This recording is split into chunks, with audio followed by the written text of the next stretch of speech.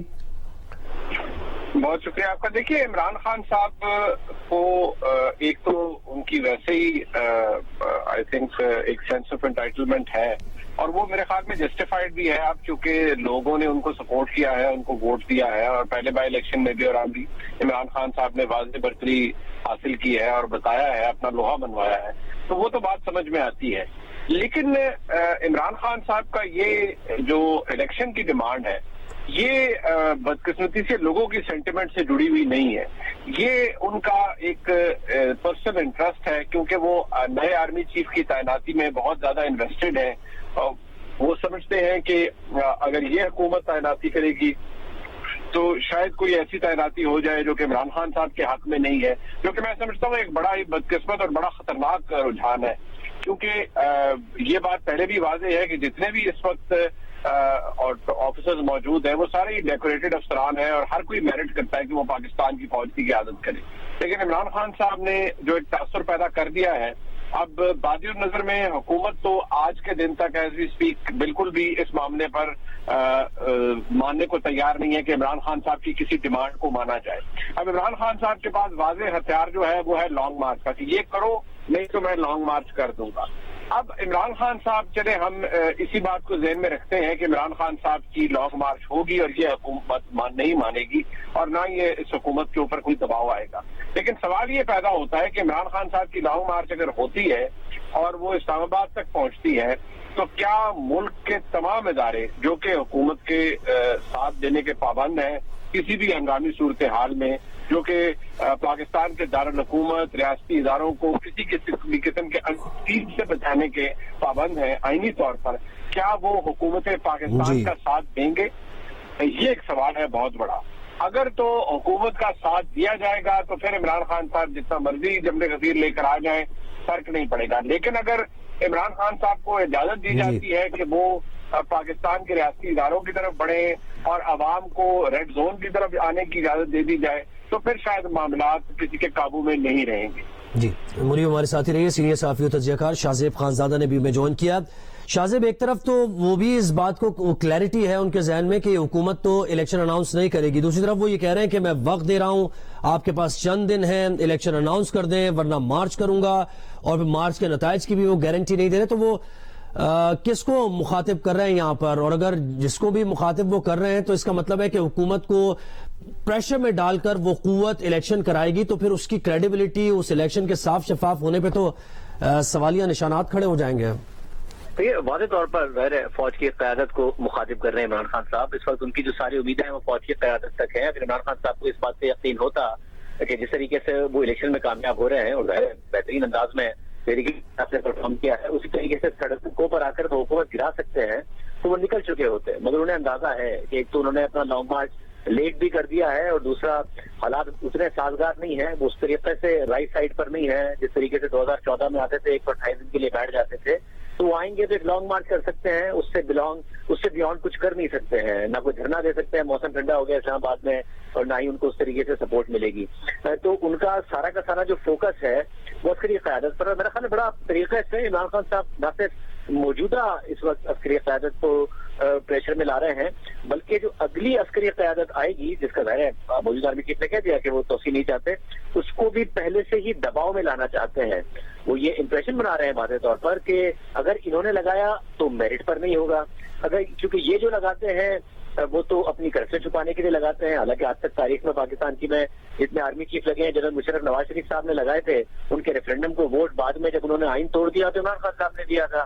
اس کے علاوہ جنرل کیانی بھی عمران خان صاحب کو بڑے پسند تھے، جنرل پاشا عمران خان صاحب کو بڑے پسند تھے، جنرل وحید الاسلام عمران خان صاحب کو بڑے پسند تھے.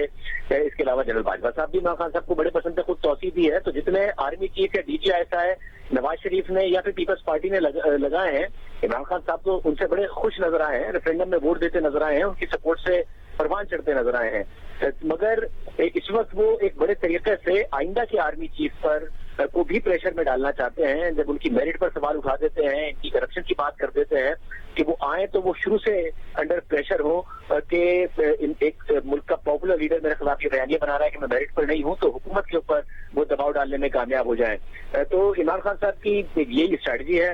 اور جو منیب بات کر رہے تھے وہ بڑی اہم بات ہے کہ خان صاحب پریشر کو اتنا بڑھانا چاہتے ہیں کہ جب وہ لانگ مارچ لے کر آئیں تو انہیں روکنے کے لیے، کیونکہ ظاہر ہے نہ تو خیبر پختونخوا حکومت سے سپورٹ ملے گی وفاقی حکومت کو، نہ پنجاب حکومت سے، سندھ نے کچھ اہلکار ضرور دیے ہیں، تو رینجرز، ایف سی اور جو وفاقی ادارے ہیں، جو ریاستی ادارے ہیں، وہ سپورٹ نہ کریں، وہ اس لیول کا پریشر بلڈ کرنا چاہتے ہیں. تو میرا خیال ہے خان صاحب خود جانتے ہیں کہ وہ لانگ مارچ سے گرا نہیں پائیں گے. وہ نیوٹرل امپائر کی بات بھی کر رہے ہوتے ہیں. آج پھر کہہ رہے تھے کہ میں تو کیونکہ میں جمہوری آدمی ہوں اس لیے اپنے کارکنوں سے ہر بات میں حلف لے رہا ہوتا ہوں کہ آپ آئین اور قانون کی پاسداری کریں گے. آگے یہ نہیں بتایا کہ یہ ایسے جمہوری آدمی ہے کہ اسی تقریر میں کارکنوں سے آئین اور قانون کی پاسداری کا حلف لینے کے بعد کہہ رہے ہوتے ہیں کہ فوج اپنے آئین اور قانون کا جو حلف ہے اس کی پاسداری نہ کرے اور نیوٹرل نہ رہے اور اس حکومت کے خلاف کارروائی کرے. اور آج کی پریس کانفرنس میں بھی وہ بار بار ہی اس بات پر اصرار اور تکرار کر رہے تھے کہ جو ادارے ہیں وہ فیصلہ کریں. تو خان صاحب کی ساری امید اداروں سے ہے. ظاہر ہے بائی الیکشن جیتنا اس بات کو تو ثابت کرتا ہے کہ تحریک انصاف نے باؤنس بیک کیا ہے، کم بیک کیا ہے، نون لیگ کمزور ہوئی ہے پچھلے 6-7 ماہ میں حکومت آنے کے بعد. مگر بائی الیکشن حکومت گرانے کا معیار نہیں ہے، کیونکہ عمران خان صاحب مارچ سے پہلے تقریباً تمام بائی الیکشن ہار رہے تھے. پی ڈی ایم کی جماعتیں بھی لانگ مارچ کر رہی تھیں، اس کے علاوہ پروٹیسٹ کر رہی تھی. مگر خان صاحب یہ جواب دیتے تھے کہ 2023 میں الیکشن ہوں گے، جب تک کے لیے انتظار کرو. بائی الیکشن جیت رہے ہو مگر مجھے 5 سال کا مینڈیٹ ملا ہے. تو جو بائی الیکشن جیتنا ہے وہ معیار نہیں ہے. اور جب خان صاحب یہ کہتے ہیں کہ نواز شریف یا نون لیگ اس لیے الیکشن نہیں کرانا چاہتی کیونکہ میں بہت پاپولر ہوں، وہ درست کہہ رہے ہیں. ایسا ہی ہے کہ نون لیگ اس وقت اس بات سے ہے پریشان کہ بہت زیادہ پاپولر ہیں، اور وہ یہ بات بھی درست کہہ رہے ہیں کہ نون لیگ سمجھتی ہے کہ اگر الیکشن اگلے سال اگست تک جائیں گے تو جو عمران خان صاحب کی ویو ہے اس کا جو جھاگ ہے وہ بیٹھ جائے گا. مگر ایسا نہیں ہے کہ یہ بات صرف اور صرف نون لیگ امید کر رہی ہے اس بات کی. عمران خان صاحب کو خود بھی ڈر ہے اس بات کا کہ میں کتنے عرصے تک اس مومنٹم کو پرولونگ کر سکتا ہوں. اس لیے وہ چاہتے ہیں کہ فوری طور پر انتخابات ہوں، اور وہ سمجھتے ہیں کہ فوری طور پر انتخابات نہ تو وہ اسمبلی کے ذریعے لے سکتے ہیں، اسمبلی میں تو ان کی تعداد کم ہو گئی. انہیں ٹیکٹیکل وکٹری ضرور مل گئی ہے بائی الیکشن کے ذریعے، مگر ان کے پاس اب سیٹیں اتنی نہیں ہیں کہ اگر ووٹ آف کانفیڈنس کا پریزیڈنٹ الوی کہہ بھی دیں شہباز شریف صاحب کو، اور اس کے بعد اگر دوبارہ ہاؤس سلیکٹ کرتا ہے کسی کو یا رن آف کی طرف معاملہ جاتا ہے تو عمران خان صاحب کی پارٹی میں ٹف ٹائم دے سکے. تو ٹیکٹیکل وکٹری ان کی کل کے بائی الیکشن سے ضرور ہوئی ہے، مگر لانگ ٹرم میں یا میڈیم ٹرم میں جو ان کا آبجیکٹو ہے اس کا نقصان ہوگا اسمبلی کے اندر. تو اس لیے وہ اداروں کی طرف دیکھ رہے ہیں، اداروں کو پریشرائز کر رہے ہیں. اور آج کی پوری پریس کانفرنس اداروں کے لیے تھی، نون لیگ کے لیے یا پی ڈی ایم کی حکومت کے لیے نہیں تھی. سینئر صحافی و تجزیہ کار شاہزیب خانزادہ، سینئر صحافی تجزیہ کار منیب فاروق ہمارے ساتھ تھے. عمران خان کی پریس کانفرنس پر انالیسز دے رہے تھے.